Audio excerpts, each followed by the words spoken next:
Thank you for joining the Born for Greatness podcast. Today, I am so excited because I have one very awesome human, Jacob Taylor from the Real Estate Money Talk, on with me today. Hi, Jacob.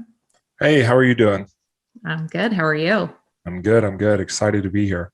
Well, thank you again. So just kind of to give everyone a little idea, I think we met on Instagram, I think is how it started, right? Absolutely. And I was a guest on Jacob's podcast, and then we had him on the company podcast, and now here he is again. So this is very exciting. Can you tell us just like a little bit about yourself to get started? Yeah, so I'm 22, senior here in Mississippi at a Division II school where I played basketball for 4 years, just wrapping up the career in basketball, getting ready to graduate in May. So a lot of things coming. We're super excited for what is coming, but that's just a brief overview of my life right now. Okay, cool. So tell me how you got involved in real estate, because for those who don't know, you're doing 1,000 things all the time. If you pay attention to his Instagram, first of all, it's amazing that you do everything that you do, especially while being a college student. So again, tell us how you kind of got started in real estate. Yeah, so I got started from just simply a drive, kind of my own intuition saying, I really want to learn about real estate. I want to learn about investing. I want to learn about what it means to be financially stable, financially free through real estate, because of all the research that I had done prior, I was like, man, it just seems so obvious that a lot of people are really successful in real estate. It's a hard asset. It doesn't matter if the stock market crashes tomorrow. The housing market might crash, but it's going to come back up. It's the one thing that your money can go into, and it's probably one of the safest things that you can get into. So I wanted to get into it. I had no idea what I wanted to do. And Christmas of 2 years ago, God put it on my heart. He said, look, go out, start a real estate podcast. I have no idea what you want to call it whatever. Thought about the name for about 5 seconds. And I just called it Real Estate Money Talk. And I opened up an Instagram account and just started reaching out to people like you, real estate investors, professionals in the business, to really get a close inside look at how you all operate, how the business is successful, and learn the lingo. So I was able to do that, and currently still doing it. So it's been a real impact for me, education wise, networking wise, connecting wise. It's a good time. I can talk all day.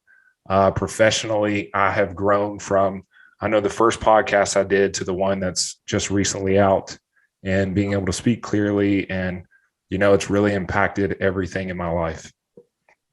That's awesome. So what was the first thing that you did real estate related? Did you invest? Did you, what did you do? So the first thing I did was, whenever I started the podcast, I wanted to network with people. That was my biggest thing. I wanted to meet people with like-minded thoughts, ideas. And I ended up finding some mentors up in Rochester, New York, and they taught me about creative financing. So with that, I went to work, and within 3 days of learning their processes and systems, I was informed that one of the people that I reached out to actually said yes to the creative finance deal and the proposal. So within 3 days of doing that, I was able to have my first house under contract, which I ended up wholesaling that assignment of contract to an investor out of California. But that's exactly how I got started. That's wild. That's so different from other people's stories of how they started, and it took them a while, and, they had to do a bunch of work to kind of see something come to fruition, but absolutely not you. Yeah, no. So the 3 days I was in Florida, actually, and, from the morning till evening, I didn't stop until I had actually had a full scripted conversation with 25 people. So wow. I was reaching out to more like 75 to 100 people within that day. And it took me those 3 days to actually get a yes. But it was all Zillow. So it was a free kind of, networking and connection with the houses, finding that person. It was partially luck, I would say, honestly, but at the same time, I wouldn't have been lucky if I didn't put that work in. So Yeah, exactly. So what did you just try to make your calls in between classes, or how did you find that time? that was actually during the summer. So it Oh, was right okay. before class had started. I Okay. got it under contract like almost like during my birthday. My birthday was August 16th. Class started like the 18th or 19th. So it was right before school started. So I was literally just doing that all day long till school started. Wow. Wow, that's awesome. So, speaking of school, what are you going to graduate with? What degree? Business administration. All right. Awesome. Yeah. And what are your plans? So recently I just accepted a position for catastrophe relief team for State Farm.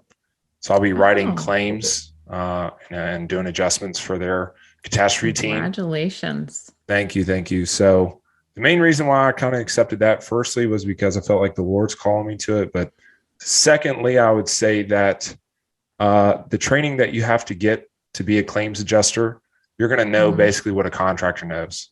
So that's my competitive advantage whenever I come into a mm, market. I'm going to be able to look at a property and know exactly what the cost to fix it up or cost is going to be to get into it and get out of it.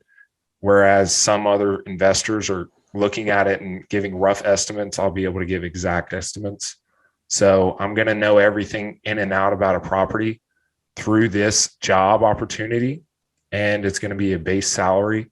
So it'll be a little bit of comfort mm. also to get started with that Absolutely. career. And it could just lead into so many different contacts and people. So once I accepted it, I realized that, the possibilities are endless. But like I said, the main reason was I just felt like God was calling me to do that. So That is awesome. So I will use that as the perfect segue. One thing that we connected on was our faith. And just kind of, did you grow up in a faith-based household or? yes and no. So whenever I was younger, I went to a public school. All of my public school buddies were big into church. So I ended up becoming a part of the leadership team within the public school at the church that we had went to. And I got to high school and I actually switched to a Catholic school and my faith disappeared. It was pretty Hmm, crazy. My interesting. parents had gotten more into the word as I had gotten older because I think a lot of times God allows you to go through things so that you wake up and you pay Mm, attention. So, for example, my dad lost a really, really, really good job, and he had probably 5 years of, he really had to go get it and had to seek the Lord. And now he's actually interviewing for a director's position within his company. oh, So wow. if you heed the word and if you can heed the stuff that you have to go through, like my ACL injury, as soon as I tore my ACL, a little over a year ago, since I had surgery. As soon as that happened, it wasn't oh no, I can't play basketball. It was, okay, God's showing me something here. As soon as it happened, within the first second that it happened, that was my first thought. It was, okay, Wow. Jacob, you need to slow down. You need to pay attention to me. You need to seek me and what you're doing. And you need to stop living for yourself. And that was the first thought that it came through my mind as my knee is the size of my head. So after that process and after that, I couldn't shower by myself. I couldn't change clothes by myself because I had torn my knee up pretty bad. I couldn't bend my leg. I couldn't put weight on it. And me being so tall, I couldn't get in out of the shower by myself. So he brought me all the way down to where I didn't think I could ever Mm, be, which is what I mm. was saying. He brings you to the lowest of low so that you have no Oh, other option yes. but to go to him. Mm-hmm. And, sometimes it takes that for people to see that, okay, God's actually calling me to pay attention to him. You could also view it the other way and say, okay, God clearly doesn't want me to succeed. He clearly Right. doesn't have what is best for me and his plans. So, forget about him. And a lot of people do view it like that. But fortunately, during that situation, I was never in that mental state with God. It was more of a, okay, God, you won. I'm done doing my own thing. Like, I can't Yep. walk. I'm in bed all Yeah. day for 3 months. You got it. So ever since then, it's been kind of a complete surrender. That's a great story. I mean, he certainly does work in mysterious ways, and usually not in the ways that we'd hope or wish, but they're always better than what we certainly could imagine. So that's very cool. I know you said something to me when we did our podcast together, and I will always remember this part of it. I can't remember the whole thing, but you mentioned something about how you were going to be very successful one day, and you knew that you were, and you've known that from like the get-go. Is that, am I remembering that correctly? Yeah. Yeah. Okay. So why was that? God calls us to all be successful in our own ways. And I really believe that my way, the way that he has called me to be successful, is from the business financial aspect of things. I have some influencers on TikTok. One of my best friends, actually, Tyler, if he ever listens to this, he actually has about 115,000 followers on TikTok, and he is a Christian influencer. So he posts nothing but Christian content. I want to be able to financially support him. I want to be able to just give fruitfully from all that God has blessed me with.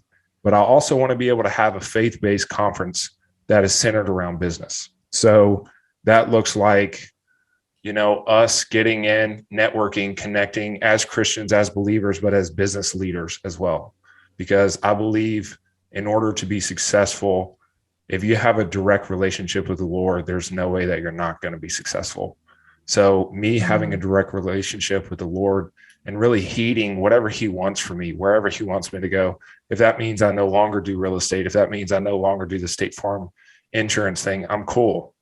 So there's no way you can't be successful if you're always seeking out what the Lord has for you. And I truly believe that.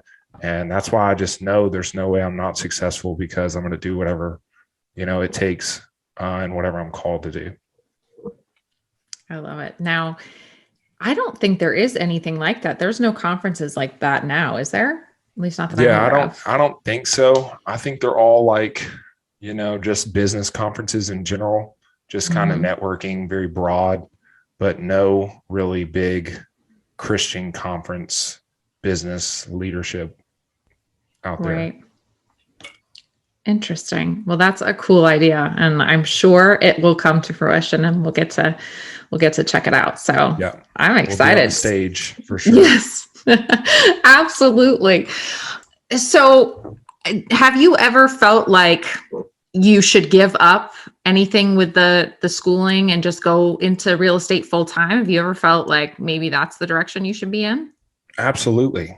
Yeah. I it's Faith and Business Ethics Week here at our school. Our business school has actually the same accreditation as Harvard. So I'm sitting in these classes that are very challenging, and I just don't see the relevance in some of them and some of the criteria that they teach. Even though they're good teachers or good professors, Mississippi College has provided the top professors, I think, that you can provide. They all have experience within the field that they are teaching you. But the thing is, all the things that they're teaching me are not relevant to what I want to do. But I wanted to play basketball so bad. And whenever I had the opportunity to play for free and get school paid for free, I was like, okay, this is what I'm going to do. So I definitely wanted to not go to college, but I liked basketball too much to turn that down. So are you still able to play? Are you fully recovered from your injury?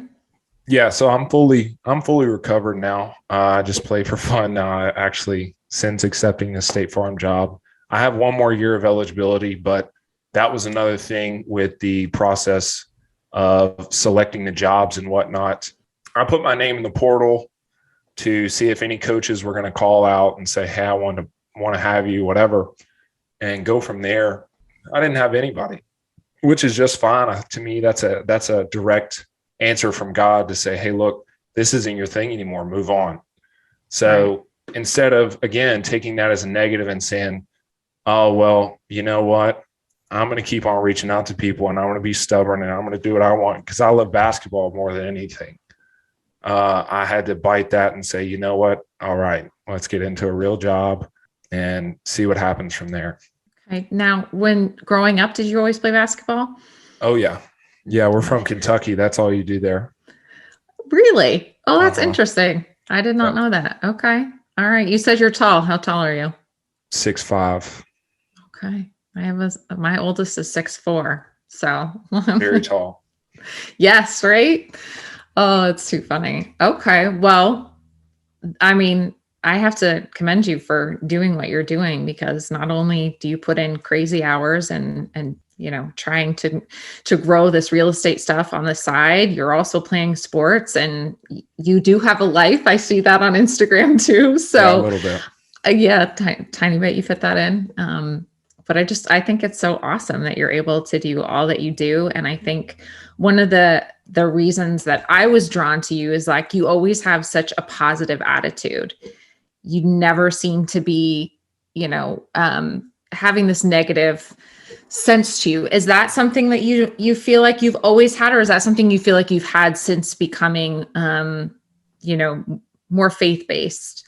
Definitely more faith-based. Whenever you think from a spiritual perspective and faith-based perspective, like we said earlier, God's always trying to show you something. You might not Mm-hmm. exactly know what it is or why he's doing it, but what is being negative going to solve for you in your life, whatever you're going through? It's not going to solve anything. How do you get through the hard times? I don't know who said it, but they said, why, if you're going through hell, why would you stop? What's the purpose of Yes, stopping? You just got to keep going and keep so true. grinding. And if you surround yourself with people like you, it's easy because you're like, man, I'm really struggling today. And that guy calls you and says, dude, I don't care what you're struggling through, figure it out. And it's like, oh, okay. I don't have any other option. I'm going to do this. And then you start taking into consideration your future, potential family's future. And you're like, man, I don't have time to sulk and be sad and be negative. Although I am naturally a very negative person. I really am. Really? Yes, naturally. That is interesting. I would not have pegged you for that at all. Hmm. I'm naturally pretty negative. But the thing is, like we were saying, at the faith-based thing, it really makes you into a more positive person, and it makes you into Mm-hmm. a better person, because whenever you think about it, at the end of the day, how much does it mean if you're going through something and one day you die? How relevant is that one thing that you went through? So Probably very not that true. much of importance. So Mm-hmm. taking that into consideration too. Wow, that's awesome. So to anyone who's listening who might want to get into real estate, doesn't know where to start, what would be your advice to someone who's just starting out, doesn't really know what to Yeah. do? Network. I'm not going to lie. I had no idea what to do. Whenever I first started the podcast, all I did was ask questions. I didn't know the lingo. I didn't understand the terminology. I didn't understand anything about what they were talking about, but I could ask questions. And those questions educated me, and they educated the audience that listened to those episodes, and they will continue to do so. So I would say just reach out to people. Don't be scared. What's the worst that somebody can say? Whenever I was first starting my first episode, I had to text probably 10 or 15 people because I had no other episode out for somebody to hear and say, yes, I love what you're doing. Let's do this. People didn't want to waste their time. They didn't want to sit down with me and have a conversation. That's fine. I went on to the next person. So Mm-hmm. definitely network and go to a local real estate meetup. Everybody says that. Tell people what you want to do and do it. Stick to it. Don't stop. Figure it out. There's not a perfect roadmap to success in real estate because there's so many different ways that you can get into it. But I would say go find a local mentor, find whoever you're going to get with. For me, we actually have a real estate teacher here at the school. He was my first mentor here. And then I started venturing out. And that's whenever I met the people from New York. And now I have a person in California. And I believe I'm going to move to Florida after I graduate. So I'll be looking in Florida as well. But Oh, definitely just nice. network and, never stop networking and never stop looking for a mentor who's doing what you want to do. That's great advice. I know it. I've spoken to so many people about, I know introverts struggle with networking, and that doesn't come with ease. Where for me, I can, and you, we can talk all day, Yeah. right? That's not an Yeah. issue for us. But it's amazing what can come from networking. You never know who you're going to meet. And I think sometimes opportunities arise simply because you know the right person, not because you were necessarily qualified, or maybe you wouldn't have been noticed. And this having a connection with somebody brought you to the front of the line. So I think Absolutely. networking holds so much more than people sometimes give it credit for. So Absolutely. And I had yesterday, I was walking to class and I had a girl stop me and she goes, "Hey, do you have a real estate podcast?" And I was like, "Yeah, how did you know?" It's like, "Oh, well, we connected on LinkedIn and I saw that in your bio. Can you send me the link?" And I was like, "Yeah, of course." I sent her the link. I passed by her today and she was like, "Hey, I really loved your first episode." So these are people, these are ways that you network. And, down the road, a year from now, she might reach out on LinkedIn and say, "Hey, I need help with a house. Hey, I have a house actually for sale. What should I do?" So these are just easy connections by just simply having a platform like a podcast to show people and tell people, let them know what you do. Yeah, that is so true. That's very cool. All right. So my last question for you. I believe everyone is born for greatness. Obviously, a lot of mine comes from because I believe we're put on this earth for a purpose and a meeting, and I believe we're here to fulfill a mission. What would you say that you were born for? Well, what we're all born for, to glorify the Lord, and to do that in, many different ways, many different talents. Like I said earlier, a lot of people have really good talents. Some people might be very intellectually smart. Some people like you and me might love to talk and be really good at communicating, just to glorify God in all that I do every single day, whatever I do. And through example, I know in the business world, it's not always easy to just share the gospel, but through your life and through how you live and how you react and how you respond to situations can bring people to the Lord.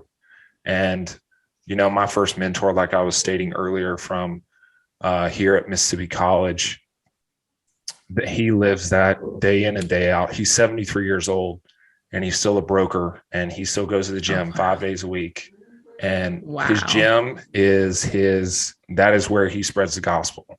And that's what he does whenever he goes in there. He'll walk up to the biggest guy in the gym and ask him, "Hey, do you know the Lord?" And that's literally just what he does. That's his icebreaker. And he's been vastly successful. He had the largest brokerage in the state of Oklahoma at one time. He was managing like over 200 agents. So when you look at somebody like that, what was his primary goal? His primary goal was to glorify the Lord and to make disciples.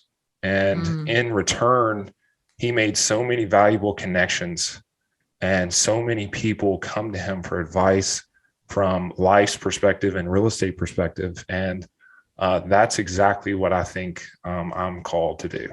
That's awesome. Jacob, you are such an inspiration on so many levels. And to be as young as you are, I mean, you blow me away. So I cannot wait to see just how you continue to evolve and grow in your life. And I'm just going to sit back and watch. It's going to be awesome. Thank you. I appreciate that. All right. Well, thank you, everyone. Join me in 2 weeks for another episode.